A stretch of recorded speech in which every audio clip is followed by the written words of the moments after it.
The worst feeling in Rust. You sign in to find that you have no base sleeping bag. You walk all the way back from the beach to find your base in states of disarray and to find Twig on the outside. You've been raided.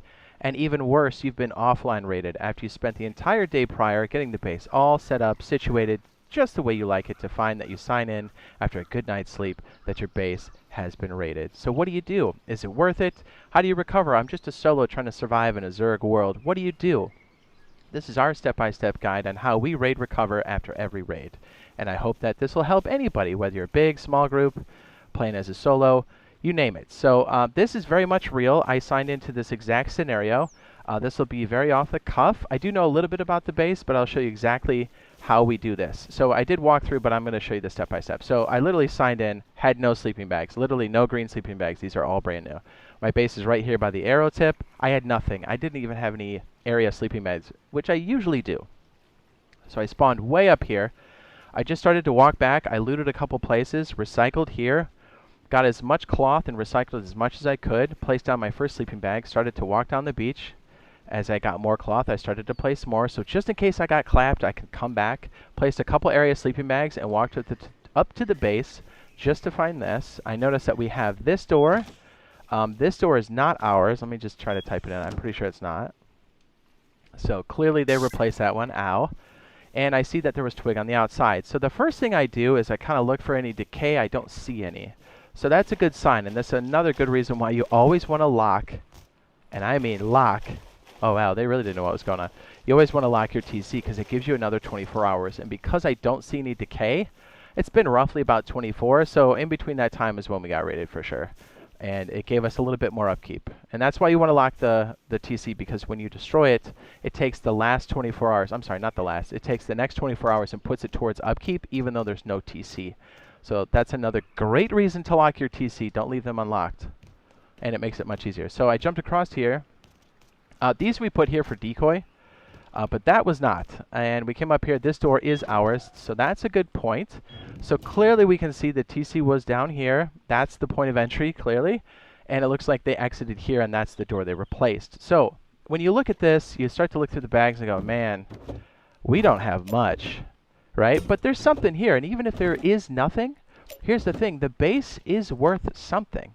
So, and and now we have the level 2, and we have a furnace. So actually, this is quite worth the recovery.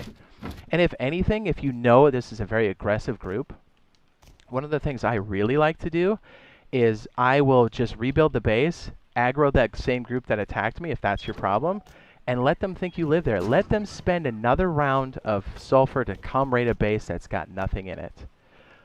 So, just a little tip. I never really back down, so that's usually a good one for Zergs and stuff. You really just have to go more guerrilla warfare. Okay, so we've assessed that the base is recoverable. There's definitely items inside that we do want. So ahead of time, I already walked back. I recovered a few things. I body bagged at this safety zone. And I did recycle a few things that gave me some metal, so that really, really helped. So you can kind of see the safety zone right here. I didn't attack anything, so I should be good. My body's over here. Only you can recover your body. I know people are like, how did you loot in the safety zone? Well, if it's your bag, you can loot it. Okay, so I did farm a little bit of wood ahead of time on the way back, so I hope this is enough. I think it will be. So yeah, this works for anything, whether you're on console Rust or Steam version Rust, PC Rust. It's all the same. I mean, we played on both quite heavily, so this is the same process. We get raided a lot. We move servers a lot. So this process is the one that we use. So I'm hoping that helps you guys out if you're playing solo or like a small group or whatever. What we could do to stop them from coming back in is most likely place another wooden door here, which we'll probably end up doing. Okay, well, let's get that ladder they used on the interior. All right, so I'm going to take this off here. And there was a wooden door here, yes? Wooden door. Here we go. We'll just slap that outside. Oh, we do have some locks, too. That's perfect. So, we'll go back down out here. Oop, did I grab the ladder? I did. We'll go right here. We'll place a door, so hopefully that'll stop them from coming in. I don't want them to have easy access into the base. So stick a lock on there. I know it's just a wooden lock, but that's okay. Hey, we're poor. Get off my back. So yeah, this is the wedge bunker base, by the way. It is, I'll go ahead and link it now in the upper right-hand corner, if you want to go check that out. Having the ladder there is probably not the best, but hey, whatever. All right, so the first thing we want to do is get claim back to the base. We've got the outside door somewhat secure, so we're just going to set up the same way we had last time. I don't know if we can set a tray up in here now. Oh, man. Well, we'll figure that out. It's more about claiming the base right now, because the base is absolutely worth something. I love to dissect to see how they got into. I should have made these top tiles high quality before we signed out, but we were a little sleepy. We're going to go play like Texas. So, you know, it was just one of those things where I got sloppy. Normally we move the sulfur and stuff too, so, you know. So yeah, if I'm going to redo this again, and I am, I'm definitely going to make sure that this has a armored roof tile, because it doesn't add much to the upkeep, and it really kind of helps with the whole raid protection. We did have a door on here too, so actually they popped a wooden door, this door, another door, which I think was wooden, a metal door, and then a metal ceiling. So it wasn't cheap, I can tell you that. Okay, so our next step here is we have the base claimed. We've stopped some of the decay. We do. We have 8 hours left. That's perfect. So look, we have a level 2. We have a functioning battery, I believe. We do. We've got solar panels on the outside. We have furnaces right here. Of course, they took all the materials out, right? But here's the thing. I think they got maybe 1K sulfur out of this, and after counting how they got in, I don't think it was worth it.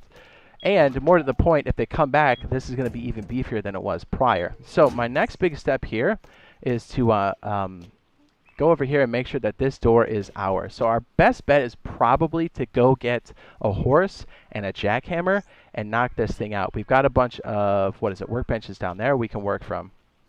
Honestly, the best thing you could do is leave the exterior looking like you got raided, honestly. And you know what? Let's go ahead and make this official. Let's go ahead and give this an official seal here. I don't think we have enough for a metal. Oh, no, we do. We do. Look at this. Base is almost back to its prior glory. And since this was a bunker base, I think next time I'll increase this wall to metal, this to high quality, this to high quality for sure, and I'll make the bunker seal high quality as well to really just bring it home. Because I mean, after you count that up, man, this was not worth it for sure. What was I doing? Oh, yeah, we're putting the roof on. Duh. So even if they were to come back right now, which we're not streaming now, so obviously they don't know. But if they were to come back now, they'd still have to spend a lot of money, and this definitely wouldn't be worth it times 2. So we'll put enough back here. Look, we have 400 left. That's definitely good. We could even seal the base if we really wanted to. And it's really nice. We have these boxes. We can just drop off our stuff. And look, after all of that, we have a base again. It's functional. It's good to go. Oh, you know what's funny? They also blew off this garage door, too. Man, that's hilarious. Wow, they spent a lot of money on this. You know what? I'm confident now that we've broken this down. They really didn't get their money's worth out of this. So if they come back again, and I'm sure they will, we're going to make it much beefier for them. And we're going to go get enough scrap for a jackhammer and a horse. So we're looking at, it's 150 plus 75. So this horse is, my goodness, I'm bad at jumping. The horse is going to be 75. Hello. And then, oh, they destroyed our fridge too. Oh, man, because we put a lock on it. The penguin's gone. That's so rude. We might use these later. Oh, you know what? Okay. I just realized this. We own this door. We own the base. So I'm going to take this door off. I just realized this. I don't know why I didn't think of this. Sorry. Hopefully this all makes sense. There's going to be a lot of cuts. Okay, so before it gets dark, I realized we're going to go harvest a bunch of scrap to get a jackhammer to recover our front door, but I just realized that I can actually take the door off outside, and why am I not doing that? Duh. So that's what we're going to do real fast, and we're going to make the base a bit more secure. We're going to use it on the interior, because that's where all the major loot is right now. Where did I... Okay, there we go. Again, the wedge is a good base. Dude, do you see how much money they spent on this? My goodness. Again, the variation we used is called the barn wedge. I'll go ahead and link that now in the upper right-hand corner. It's the wedge with some tweaks, but also has this compartment on the side to stash your horses. And this little automatic door here makes entry and exit very nice for your horse. But in this case, it's actually going to help us a lot because that garage door is now the door we're going to use downstairs. And if you're really worried about it, you could even seal this up again like a bunker, but I don't have that kind of money, and I don't think they're going to see us because, again, I'm fairly certain this was a stream snipe, and they're not aware that I'm doing this because I'm not streaming. We're recording, So I'm fairly confident in us being safe. We'll figure out our shelf situation down there later. Not sure how we're going to do that, but okay, so yeah. And if we actually repair this real fast with the hammer, as long as it's low health, we will not have to spend any gears. Bam, it's almost up to another full rate again, boys. See, that's why I always say it's worth it to recover, because the base has real value to it. And it's always worth it to kind of come back and do whatever.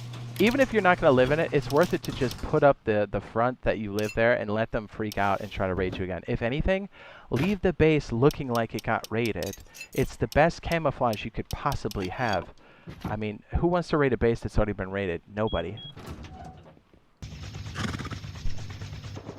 I'm pinned down by the Chinook. I've got a horse.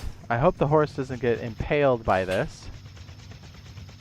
I'm using the van as cover. Oh man, our scrapping is coming along, but it could be better. Oh dude, leave me alone.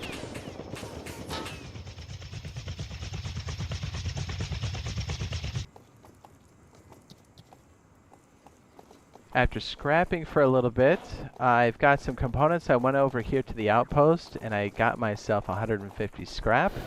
As you can see, we're on the horse, and we just went up to this vending machine here to make the purchase, which is 150 scrap for Mr. Jackhammer. Not only is this going to help us recover that doorway, but it's going to help us do some blitz farming pretty quickly. If you didn't know, you can refill the old Jackhammer for free on your own workbench, and since the raiders were nice enough to leave pretty much all of the workbenches, we've got that covered. And even if they didn't, the level 1 workbench is quite reasonable. And you can see through our recycling and scrapping, we have more than enough metal and components to not only make some more weapons, but to bounce back and make the base a little bit more secure than what it was when we started. So now the mission is to get back home and not get clapped.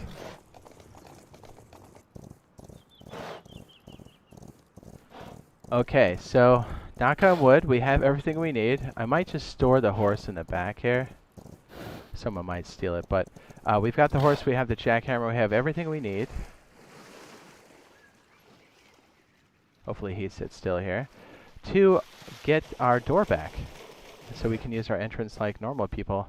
That's so funny, his head's sticking out right there. He makes so much noise. I also noticed something real fast. We're back here with the horse and the jackhammer to take our door back. You really want to piece together how much boom they used on your base. It can kind of tell you what size base you're looking for, but I can tell by how sloppy it was rated that they're probably in a big base with a wind turbine, because they took my root combiners off my ceiling, but they didn't take my battery and they didn't take my solar panels, but they took everything else, but they left other things like a level 2 and a level 1, which kind of tells me that they're a definitely larger group. They have wind turbines because they find solar panels to be useless like scuba equipment to them, although they're quite useful. So we're probably looking for somebody with wind turbines on their base and with a fairly large base. So it'll make revenge pretty easy to get now that we know what we're looking for.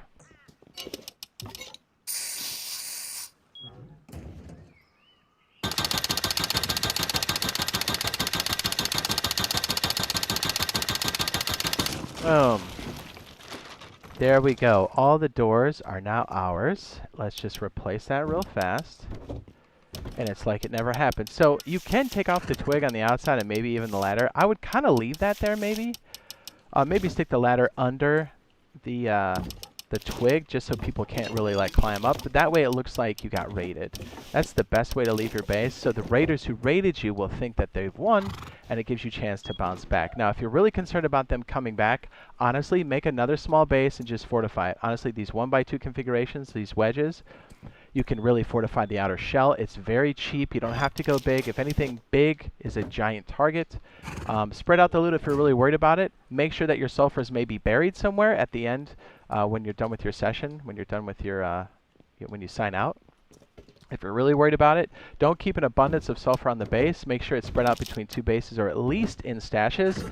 And I would say live out of this base and kind of really pay attention to who's around, who's, because they usually want to come back. If they know that they've raided you and they want to rub it in your face, they'll usually come back and be like, what's up? We do know we're looking for a larger compound, most likely with wind turbines because they were sloppy enough to leave these behind, which I think is kind of funny, which is typical. Like, big groups are sloppy. It's very common. So that's how you recover. That's our steps for recovering. And I hope this helps you guys out. If you're looking for a great base build, we've got an arrow. It should be up on the end screen now if you want to go ahead and check that out. It's a fantastic solo base.